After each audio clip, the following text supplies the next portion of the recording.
Hello welcome back. അപ്പോൾ ഇന്ന് ഞാൻ വന്നിട്ടുള്ളത് ദിൽകുഷിൻ്റെ റെസിപ്പിയാണ്, അതായത് തേങ്ങാ ബൺ. അപ്പോൾ ഇത് വളരെ സിമ്പിളായിട്ട് തന്നെ നമുക്ക് ബേക്കറിയിൽ നിന്ന് കിട്ടുന്ന ദിൽകുഷ് എങ്ങനെ തയ്യാറാക്കുന്നത് നോക്കാം. അപ്പോൾ അതിനായിട്ട് ഞാൻ ആദ്യം തന്നെ ഒരു വലിയ ബൗളിലോട്ട് 2.5 കപ്പ് മൈദ ഇട്ട് കൊടുക്കുന്നുണ്ട്.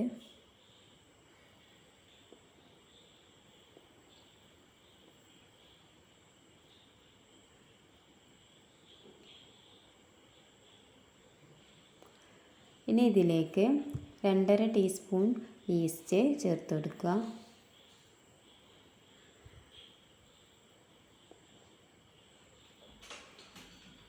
രണ്ട് ടേബിൾ സ്പൂൺ പഞ്ചസാര ഇട്ടെടുക്കുന്നുണ്ട്.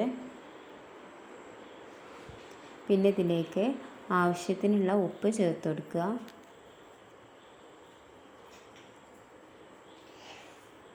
ഇതെല്ലാം ഒന്ന് നല്ലോണം മിക്സാക്കി എടുക്കുക.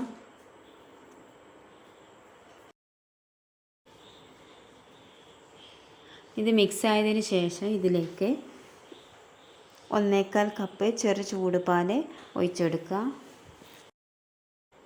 പാലിൽ തന്നെ ഇത് കുഴച്ചെടുക്കാൻ നോക്കുക, എന്നാൽ ആ ബേക്കറിയിൽ നിന്ന് കിട്ടുന്ന ആ ഒരു ടേസ്റ്റ് കിട്ടുള്ളൂ.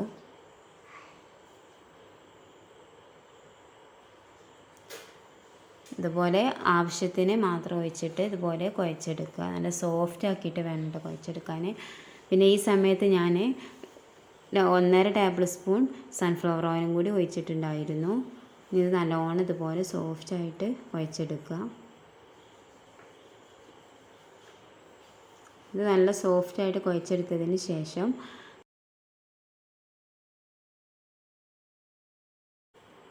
ഇനി ഇതിൻ്റെ മുകളിൽ ഓയിൽ സ്പ്രെഡ് ചെയ്ത് കൊടുക്കുക. ഒലീവ് ഓയിൽ ഉണ്ടെങ്കിൽ അത് യൂസ് ചെയ്യാം കേട്ടോ. ഞാനിപ്പോൾ സൺഫ്ലവർ ഓയിലാണ് യൂസ് ചെയ്തിട്ടുള്ളത്.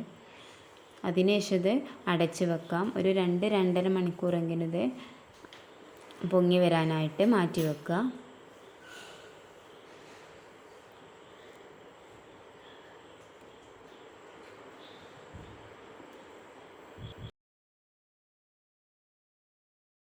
ഇത് പൊങ്ങി വരുന്ന ആ സമയം കൊണ്ട് നമുക്ക് ഇതിലേക്കുള്ള ഫില്ലിങ് തയ്യാറാക്കണം. അതിനായിട്ട് ഞാൻ 2.5 കപ്പ് തേങ്ങ എടുത്തിട്ടുണ്ട്. അതിലേക്ക് 1/4 കപ്പ് ടൂട്ടി ഫ്രൂട്ടി ഇട്ടെടുത്തിട്ടുണ്ട്. 2 ടേബിൾ സ്പൂൺ ചെറി കട്ട് ചെയ്തെടുത്തതാണ്. കാഷ്യൂ 2 ടേബിൾ സ്പൂൺ കട്ട് ചെയ്തെടുത്തിട്ടുണ്ട്. അതുപോലെ ഇതിലേക്ക് മധുരത്തിന് ആവശ്യത്തിനനുസരിച്ചുള്ള പഞ്ചസാര പൊടിച്ചത് ഞാൻ ചേർത്ത് കൊടുത്തിട്ടുണ്ട്.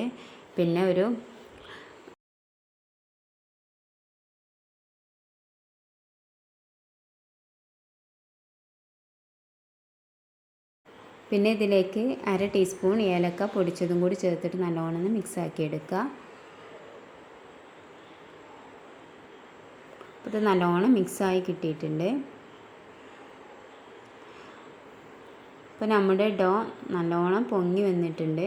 ഇത് ഒന്നുകൂടെ സോഫ്റ്റ് ആക്കിയിട്ടൊന്ന് കുഴച്ചെടുക്കാം. ഇനി ഇത് 2 പോർഷനായിട്ട് കട്ട് ചെയ്യുക. ഒന്ന് വലിയ പീസും ആക്കുക, ഒന്ന് അതിലും കുറച്ചൊന്ന് ചെറുതായിട്ടൊന്ന് കട്ട് ചെയ്യുക. ഇനി ആദ്യം ഇതിൻ്റെ അടിയിലത്തെ ഇത് ചെറിയ ഡോ മതി, അത് ഒന്ന് പരത്തിയെടുക്കുക. റൗണ്ട് ഷേപ്പിൽ പരത്തിയെടുക്കുക.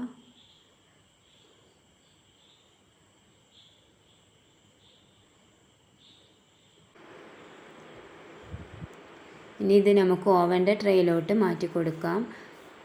ഇതിന് ഞാൻ ഓയിൽ സ്പ്രെഡ് ചെയ്തതിന് ശേഷം മൈദ തൂവി കൊടുത്തതാണ്. ബട്ടർ പേപ്പർ കയ്യിലുണ്ടെങ്കിൽ അത് വെച്ചെടുത്താൽ മതി. ഇനി ഇതിൻ്റെ നടുവിലായിട്ട് വേണം ഈ ഫില്ലിങ് വെച്ചെടുക്കാൻ.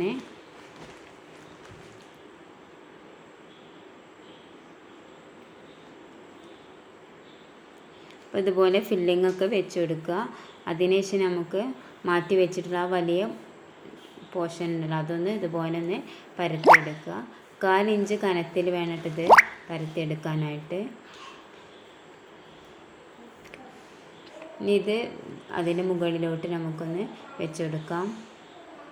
ഇനി ഇതിൻ്റെ മുകളിലായിട്ട് നേരത്തെ വലിയ പീസ് ഉണ്ടായിരുന്നല്ലോ, അത് പരത്തിയത് ഇതിൻ്റെ മുകളിലൊന്ന് വെച്ചെടുത്തതിന് ശേഷം അടിയത്തെ ആ ഭാഗം ഇത് വെച്ചിട്ട് നല്ലോണം ഒന്ന് കവർ ചെയ്യുക. ബേക്ക് ചെയ്യുന്ന സമയത്ത് ഇത് പൊട്ടിപ്പോവും, അതുകൊണ്ടാണ് നല്ലോണം കവർ ചെയ്യണമെന്ന് പറയുന്നത്.